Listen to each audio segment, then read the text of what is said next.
PRNT stock analysis and price predictions for Wednesday. Is 3D printing ETF stock a buy? We're breaking all this down in this very brief, short 1-minute video.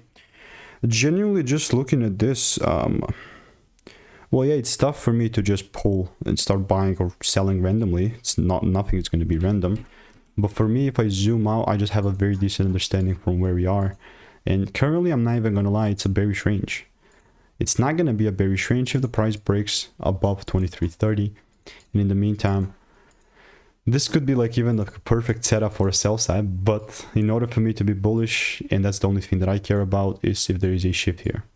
And if not, I will keep you updated. You know, that's how this ETF 3D printing is looking like for me right now. It's not forever, but for right now. With PRNT, I don't have previous receipts there, so that's that.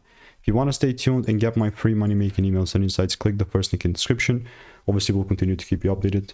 And in the meantime, I'm not just gonna, come out here and just do random left and right stuff. You know what I mean? So stay tuned.